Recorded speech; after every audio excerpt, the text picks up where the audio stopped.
Hello అండి, అందరికీ ఎలా ఉన్నారు?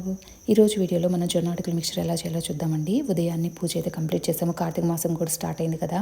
మా బ్యాక్ యార్డ్లో ఫ్లవర్స్ చూపించాను కదా ప్రీవియస్ వీడియోలో. ఆ ఫ్లవర్స్ని పూజ కూడా కంప్లీట్ చేసామండి. జొన్న అటుకుల మిక్చర్ అయితే చాలా హెల్దీ అండి. నేను ఆయిల్ కూడా ఎక్కువ యూజ్ చేయలేదు. ఈ జొన్న అటుకులు మామూలు అటుకులు థిక్గా ఉంటాయి కదా, రైస్ అటుకులు, ఇవి బాగా పలచగా ఉంటాయి అనమాట. సో డీప్ ఫ్రై కూడా అవసరం లేదు, జస్ట్ రోస్ట్ చేస్తే చాలన్నమాట.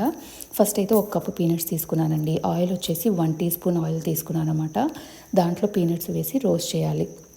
ఇప్పుడు రోస్ట్ చేసేటప్పుడు మాత్రం హైలో ఉంచకూడదండి, స్టవ్ సిమ్లో ఉంచుకోవాలన్నమాట. హైలో ఉంచితే ఏంటంటే పై వరకు ఫ్రై అయ్యి కలర్ మారుతుంది కానీ లోపల సరిగా వేగవన్నమాట.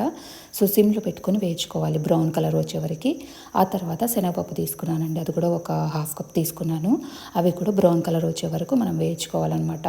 నేను ఆయిల్ మళ్ళీ యాడ్ చేయలేదు, ఫస్ట్ యాడ్ చేసిన 1 స్పూన్ ఆయిలే సరిపోయిందనమాట. సో అదే ఆయిల్లో మళ్ళీ ఇప్పుడు జొన్న అటుకులు వేసానండి. ఎక్కువసేపు కూడా పట్టదనమాట ఫ్రై చేయడం, చాలా త్వరగా అయిపోయింది. ఎందుకంటే చాలా తిన్నుగా ఉంటాయి అన్నమాట, పలచగా ఉంటాయి. సో మనం అలా క్రష్ చేసి చూస్తే పొడుం పొడుం అయిపోతాయండి. అప్పుడే మనకు అర్థమైంది అనమాట అది ఫ్రై అయిపోయింది అని. ఆ తర్వాత 3 తీసుకొని జస్ట్ సాల్ట్, చిన్నులపై కారం వేసాను. ఇంకా అంతే, మిక్స్ చేసుకుంటే రెడీ అయిపోద్ది. కరివేపాకు ఇవన్నీ ఉన్నా కూడా వేసుకోవచ్చు. నా దగ్గర కరివేపాకు లేదు, so I didn't add that. ఒకసారి ట్రై చేసి చూడండి, చాలా హెల్దీ. మామూలు మిక్చర్ అయితే మనం డీప్ ఫ్రై చేస్తాము అంత ఆయిల్లో, ఇది ఊరక రోస్ట్ చేసి చాలు. 1 స్పూన్ ఆయిల్తో మన మిక్చర్ అంతా రెడీ అయిపోయిందండి. చాలా హెల్దీ కూడా. ట్రై చేసి చూడండి. Thank you. నచ్చితే సబ్స్క్రైబ్ చేసుకోండి.